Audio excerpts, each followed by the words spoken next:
Video we will discuss question number 3 of exercise 1.1 है ना।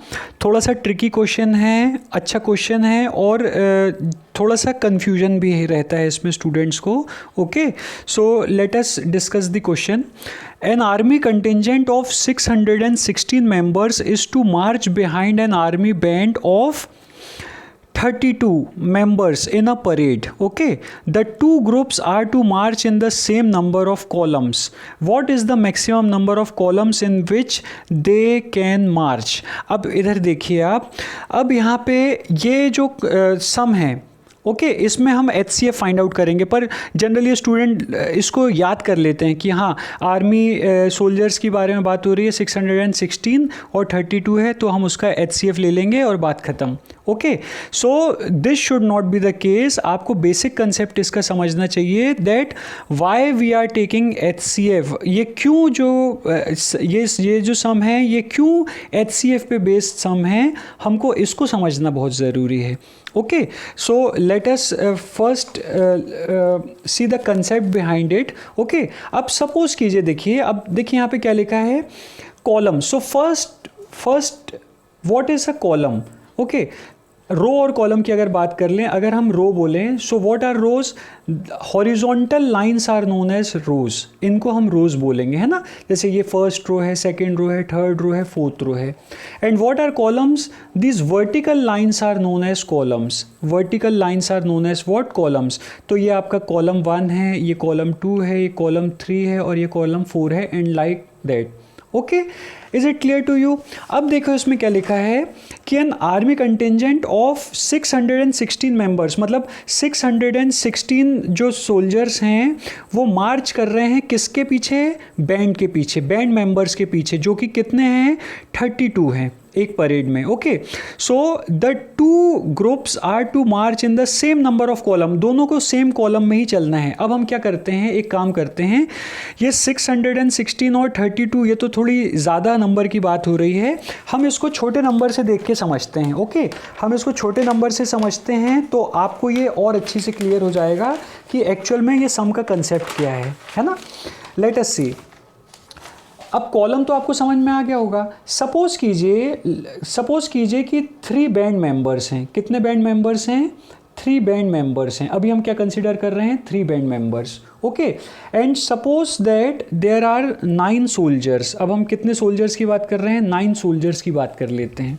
Okay, अब अगर 3 बैंड मेंबर्स हैं तो मान लीजिए ये फर्स्ट बैंड मेंबर है, ये सेकंड बैंड मेंबर है और ये थर्ड बैंड मेंबर है। तो इनके पीछे 9 सोल्जर्स को सेम कॉलम में चलना है, तो वो कैसे चलेंगे? अब ये सोल्जर फर्स्ट चलेगा, सोल्जर सेकंड, सोल्जर थर्ड, ये soldier fourth, soldier fifth, soldier sixth, soldier 7, soldier 8 and soldier 9। अब आप ये देख सकते हैं, आप ये समझ सकते हैं, बैंड मेंबर ऐसे चल रहे हैं और इनके पीछे पीछे सोल्जर्स चल रहे हैं। ओके, ये ऐसे बैंड मेंबर्स चल रहे हैं और इनके पीछे ये सोल्जर्स चल रहे हैं। तो ये 3 बैंड मेंबर हैं और 3 बैंड मेंबर के पीछे क्या हैं? 3 सोल्जर, मतलब तीन सोल्जर्स जो हैं वो चल रहे हैं। This means same number of column में। आप ये देख लीजिए कॉलम के नंबर्स क्या हैं? सेम है। ओके, तो यहाँ पे 3 चल रहे हैं फर्स्ट बैंड मेंबर के पीछे, 3 यहाँ पे चल रहे हैं सोल्जर सेकंड बैंड मेंबर के पीछे और 3 यहाँ पे चल रहे हैं थर्ड बैंड मेंबर के पीछे। Okay, now if we suppose, ये तो हमने क्या बात की कि इवन कंडीशन की बात की कि 3 बैंड मेंबर्स हैं और 9 सोल्जर्स हैं, तो हम क्या करें? 3 बैंड मेंबर के पीछे 3 सोल्जर्स को लगा दें तो ये ऐसे चलेंगे। बट सपोज दैट अगर हम सेकेंड कंडीशन लें कि 3 बैंड मेंबर्स हैं। कितने बैंड मेंबर्स हैं? 3 बैंड मेंबर्स हैं एंड 7 सोल्जर्स आर देयर। कितने सोल्जर्स हैं? देखिए सपोज कीजिए अब 7 सोल्जर्स हैं, 3 बैंड मेंबर्स हैं और कितने सोल्जर्स हैं? 7 सोल्जर्स हैं। तो क्या इस कंडीशन में सेम नंबर ऑफ सोल्जर्स रह पाएंगे? नहीं रह पाएंगे। अब देखिए, अब सपोज कीजिए फर्स्ट बैंड मेंबर है, ये second band member and this is third band member. Okay, ये इस प्रकार ये मार्च कर रहे हैं like this. Okay, now if I take first soldier here, second soldier here, okay, third soldier here, fourth soldier, तो जो फिफ्थ सोल्जर है ये यहाँ पे आ गया, ये है 6 सोल्जर। ओके, अब जो 7 सोल्जर है वो तो एक्स्ट्रा में आ गया। 7 सोल्जर है वो तो यहाँ पे कहीं पे भी अगर हम फर्स्ट बैंड मेंबर के पीछे उसको लगा देंगे, so our column will be what get disturbed, हमारा ऑर्डर जो है वो तो गलत हो जाएगा, ख़राब हो जाएगा। तो इस कंडीशन में हमको क्या करना पड़ेगा, इस कंडीशन में अब अगर मान लीजिए अगर हम 2 बैंड मेंबर भी रखते हैं, ओके, तो हम यहाँ पे क्या कर सकते हैं, 1 soldier, this is second soldier, this is third soldier, this is fourth soldier, this is fifth soldier, this is 6 soldier. अब 7 सोल्जर के लिए अगेन जगह नहीं है ना, यहाँ पे इसके लिए भी जगह नहीं है। तो अब हमको क्या करना पड़ेगा ऐसी कंडीशन में, ऐसी कंडीशन में हमको तीनों बैंड मेंबर को एक के पीछे एक रखना पड़ेगा। Is that clear? हमको तीनों बैंड मेंबर को एक के पीछे एक रखना पड़ेगा और उनके पीछे फिर सोल्जर्स चलेंगे, first soldier, second soldier, third soldier, fourth soldier, fifth soldier, 6 soldier and 7 soldier. Is that clear? तो क्योंकि कोई हमारा कॉलम जो है सेम नंबर ऑफ कॉलम जो है वो सेटिस्फाइड हो नहीं पा रहा है, तो इसके कारण हमको क्या करना पड़ेगा, what we have to do, we have to arrange band members and soldiers like this way. हमको बैंड मेंबर्स एंड सोल्जर को ऐसे आपको अरेंज करना पड़ेगा। Okay, now let us suppose another condition. अब एक और कंडीशन सपोज कर लेते हैं। Let us suppose one more condition that there are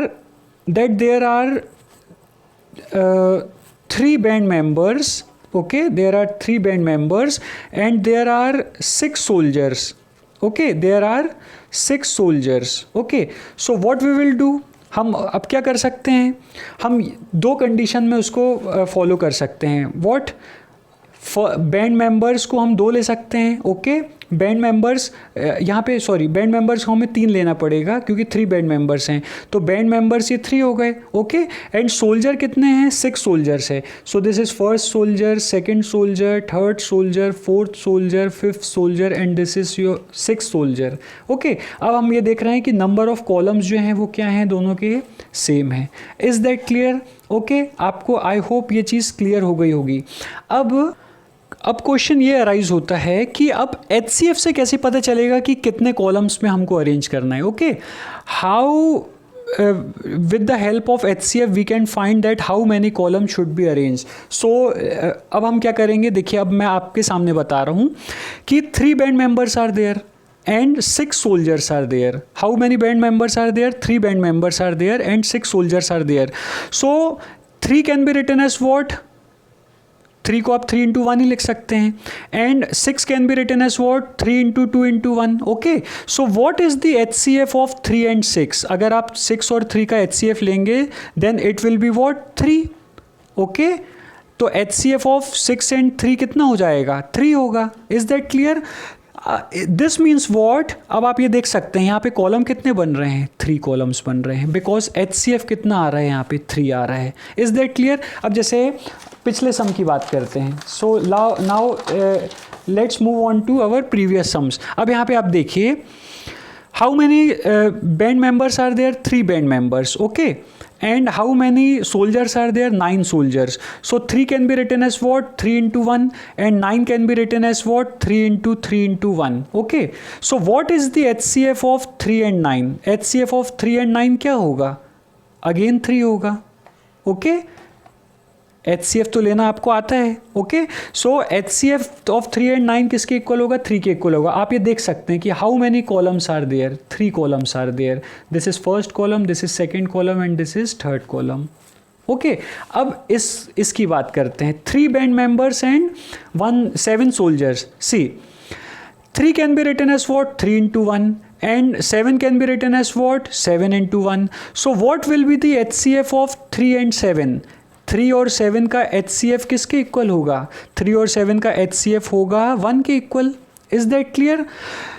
यही रीज़न है कि देखिए एक ही कॉलम है, ये यहाँ पे आप देख सकते हैं कि ये एक ही कॉलम जो है वो सेटिस्फाई हो रहा है कि only 1 column should be there कि 3 band members and 7 soldiers can march. Is that clear? क्यों ऐसा हो रहा है, because HCF is coming what, 1, hence our this option was what, correct, okay. तो आई हैव प्रूव दैट कि मैं HCF की हेल्प से आप कैसे पता कर सकते हो कि मैक्सिमम कितने नंबर ऑफ कॉलम जो है वो चलने चाहिए. Now see an army contingent of 616 members. तो आर्मी मेंबर्स कितने हैं? 616. ओके. एंड बैंड मेंबर्स कितने हैं? 32. So we can write what we can write solution maximum number of columns, maximum number of columns in which army members and band members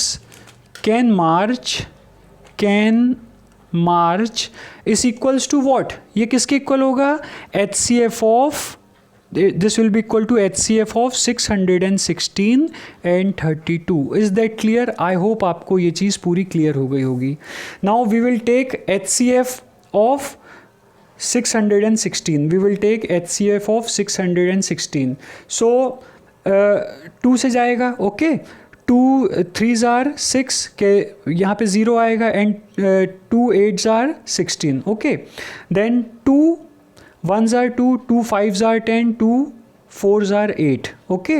then 2 7s are 14, 2 7s are 14. Then 7 11s are 77, then 7 1s are 7.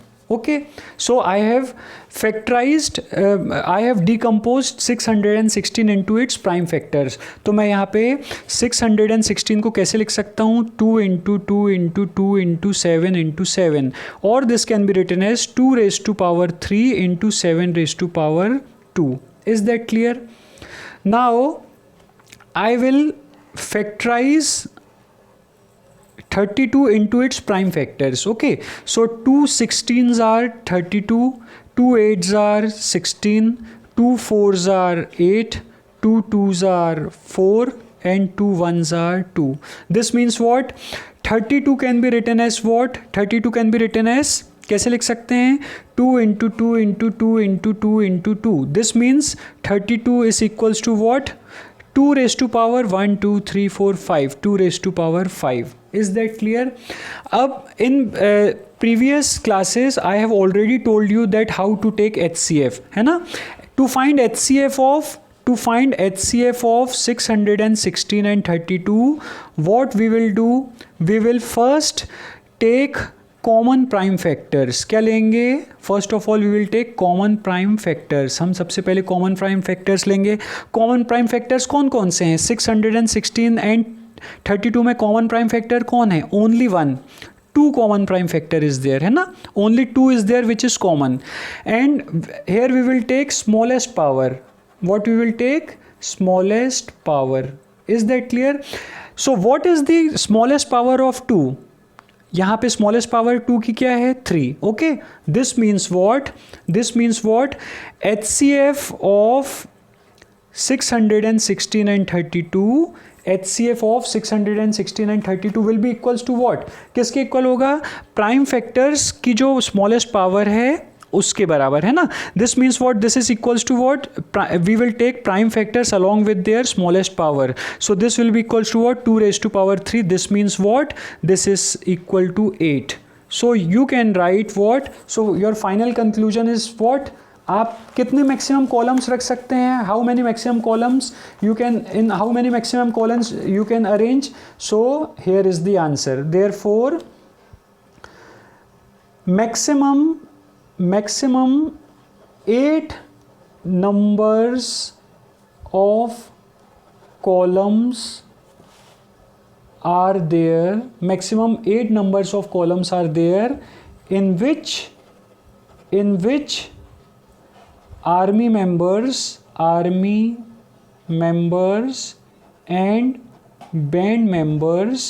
and band members can march. So this is your final answer कि हमारा HCF किसके equal आया? 8 के equal आया. This means 8 column में हम army members और band members को चला सकते हैं such that they have same number of columns. Okay. So this is your solution okay of question number 3. I hope आपको ये चीज़ क्लियर हो गई होगी. कोई भी चीज़ को समझना है so we should learn it conceptually. Okay, not just हमने उसको रट लिया, we just mug it up and हमने सोचा कि हाँ ये क्वेश्चन हो गया. So I think the concept is clear to you. In next video we will solve next question. Thank you.